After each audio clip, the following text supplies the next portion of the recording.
Donc je m'appelle Damien. Dans la vie, je suis cariste, donc je conduis des engins élévateurs.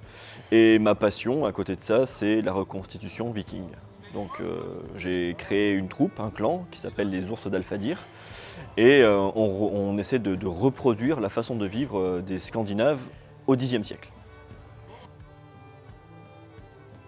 Ce week-end, hier et aujourd'hui, on organise un stage de combat viking. Donc il faut savoir que le combat viking, c'est la chose que l'on reconstitue le plus mal. Parce qu'on ne peut pas vraiment se tuer, on n'a pas peur de mourir parce qu'on a des protections. Et aujourd'hui, on va essayer de se rapprocher quand même le plus possible de ce qui se faisait à l'époque.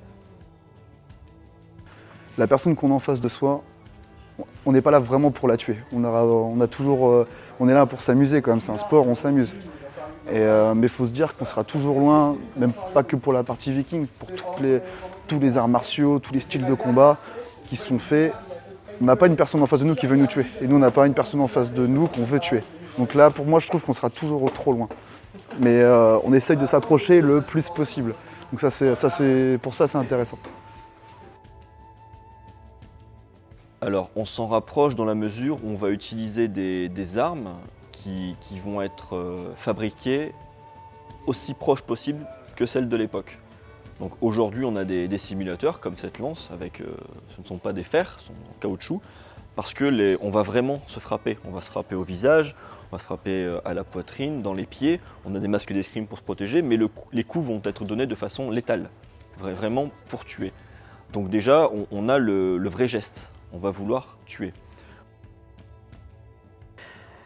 Est-ce que c'est un sport dangereux? Non, pas vraiment si on le pratique dans de bonnes conditions.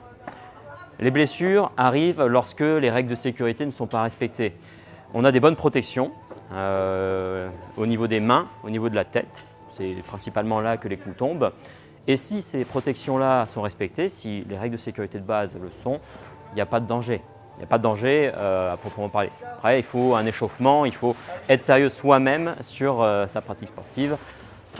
Mais un néophyte peut tout à fait faire un stage.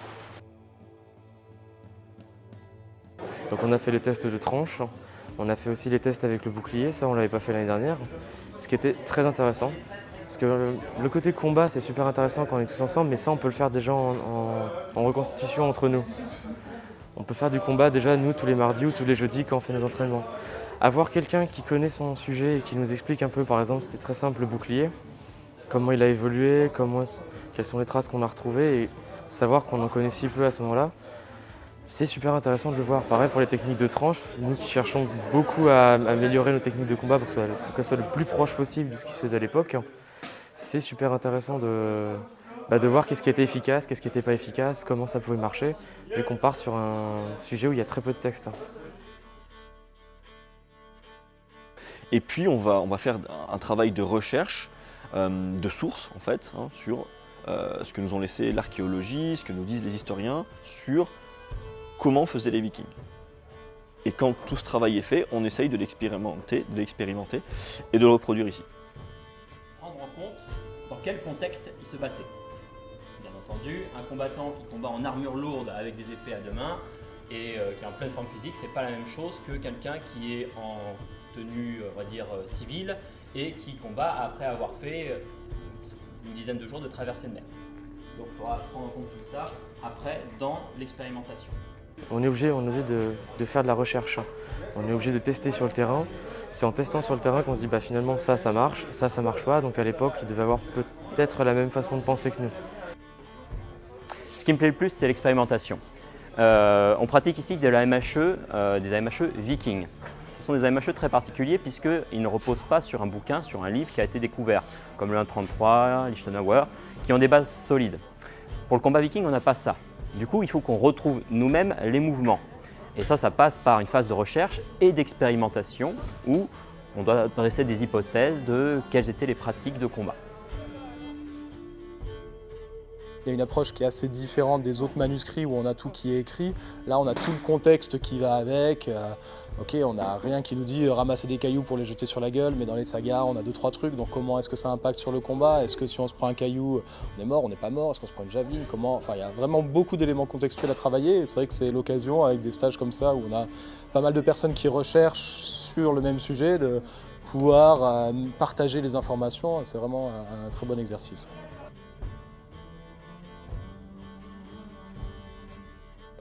On va dire que l'archéologie et l'histoire, c'est comme si c'était simplement la pensée. Et puis là, il y a la pratique. En gros, la théorie et la pratique. Je dis pas que dans l'archéologie, il n'y a pas de pratique, c'est pas ça. Mais voilà, on trouve des choses, on interprète, et là, on les essaye. En tout cas pour le combat. Après, est-ce qu'on fait exactement ce qu'ils faisaient à l'époque? On ne sait pas. Parce que les Vikings, malheureusement, ne nous ont pas laissé de sources écrites. On n'a pas grand-chose pour cette période-là. Je pense que c'est une étape assez importante à un moment de passer aux armes tranchantes. Puisque se battre avec des armes non tranchantes, ça donne un certain nombre de mauvaises pratiques, d'a priori de représentation sur les armes. Quand on utilise une arme tranchante, déjà rien que pour tailler quelque chose, on se rend compte que ce geste-là ne se fait pas n'importe comment. Et ensuite, en allant plus loin dans les choses, il faut réfléchir à quel est le but du combat. Pourquoi est-ce qu'on se battait? Pourquoi est-ce qu'on voulait affronter un homme? Est-ce qu'on voulait le tuer? Est-ce qu'on voulait juste l'arrêter? Est-ce qu'on voulait le prendre vivant? Et donc, les coups que l'on donne vont dépendre de ça, vont dépendre de l'objectif. Si on veut le tuer, eh bien, il faut savoir tuer un homme. Ce n'est pas taper dans une cible, c'est venir faire saigner quelque part, venir briser un os, venir frapper la tête pour choquer le cerveau. Il faut avoir un objectif lorsque l'on donne un coup et il faut être conscient de ça pour avoir un bon geste, un geste qui soit réaliste. Ou par exemple comme ce qu'il nous a montré samedi matin où on voit sur les cimetières les touches les plus récurrentes. Tout ce qui est la tête, les jambes, les bras.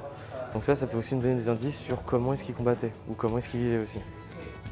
Ce qui est intéressant également sur le combat viking, enfin sur les pratiquants du monde viking, c'est que on va pouvoir aussi discuter de tissage, de galons, de mode de vie et donc du contexte beaucoup plus large ou tout simplement de la spiritualité des peuples scandinaves à cette époque. Et ça rajoute un petit quelque chose qu'on n'a pas forcément sur les autres pratiques à MHE parce qu'on a une source et on s'appuie sur la source uniquement. Donc voilà, c'est un ensemble, je pense, beaucoup plus complet et c'est très bien. J'étais intéressé par cette culture-là au travers du cinéma, des BD, de la musique, et c'est l'aspect mythologique qui me plaisait le plus, avec toutes les dérives que ça peut donner, c'est-à-dire une image complètement faussée de gars surpuissants, casques à cornes, de grands héros, archi faux. Mais ça m'a intéressé pendant des années, et puis je me suis dit, mais c'était comment? Je me suis posé des vraies questions, j'ai fait des recherches, et là j'ai commencé à découvrir ce qu'était la réalité, ça m'a plu. J'ai toujours aimé le combat, donc la première facette que j'ai observée, à laquelle je me suis intéressé, c'était le combat. Et puis j'ai vu que des gens le pratiquaient, le faisaient de la reconstitution. Je me suis dit, pourquoi pas? Et donc là, l'idée a germé. Et la troupe est née peu de temps après, avec des débuts difficiles, parce qu'on ne savait pas encore, hein, c'est pas des excuses, mais bon, on essayait de faire quelque chose. Et puis d'année en année, on s'améliore, et on essaie d'arriver au plus juste possible. Plus il y a de cerveaux qui vont réfléchir aux problèmes que l'on rencontre, et plus on va trouver des solutions. Voilà, on vient avec une expérience et de s'entraider les uns les autres. Et ce qui me plaît, c'est que bien que ce soit de plus en plus populaire, en tout cas pour le combat viking, l'échange est toujours là. C'est ce qui est très important sur ce genre de week-end quand on les organise, parce qu'on a des gens qui viennent, qui ont fait des recherches, qui apportent un savoir et qui proposent quelque chose. Et ils proposent quelque chose, ils imposent pas. Et donc tout le monde est libre de contester. Et il y a de l'échange qui se crée. Et souvent, en fait, on arrive à un meilleur résultat quand on conteste. Tout le monde échange les uns avec les autres. On n'est pas très nombreux en France par rapport à la MHE où on a beaucoup l'épée longue qui s'est bien démocratisée. On a un peu partout. En Viking, c'est un monde un peu plus petit, mais qui est quand même encore assez proche et beaucoup d'échanges. Donc moi, ça me plaît. J'espère qu'il y aura encore plus de monde qui vont pratiquer pour faire des stages avec plus de combattants, plus grande bataille. Moi, j'ai toujours des projets avec mon clan, avec les ours d'Alfadir. On a des projets. Le projet de cette année, par exemple, c'était de partir au Danemark et en Pologne. Pour faire, on a fait 2 camps d'1 semaine chacun, une semaine au Danemark, une semaine en Pologne. Le projet, c'est de le refaire l'année prochaine. Et concernant le combat, la MHE et le combat viking, j'aimerais qu'on arrive à faire des week-ends où on puisse se retrouver à 70, 80 et faire des grandes batailles à plus grande échelle que des groupes de 20, 30 ou 40. Voilà, ça j'aimerais bien le faire. Il faut se lancer. Il faut essayer en fait. S'il y a un club qui n'est pas loin de chez vous, ou que vous voulez monter un projet, aujourd'hui en fait on a des moyens de communication qui sont énormes. On a internet, c'est fabuleux. Il n'y a rien qui vous empêche de monter le projet. On trouve un camarade qui est intéressé, à deux, on peut faire un super projet. Donc il faut vraiment y aller et communiquer. Ne pas avoir peur de demander aux aînés comment vous faites, j'aimerais faire ci, j'aimerais faire ça. Il n'y a rien qui retient. Souvent on me demande oui mais alors moi j'ai une mauvaise condition physique. C'est pas grave, c'est vraiment pas grave.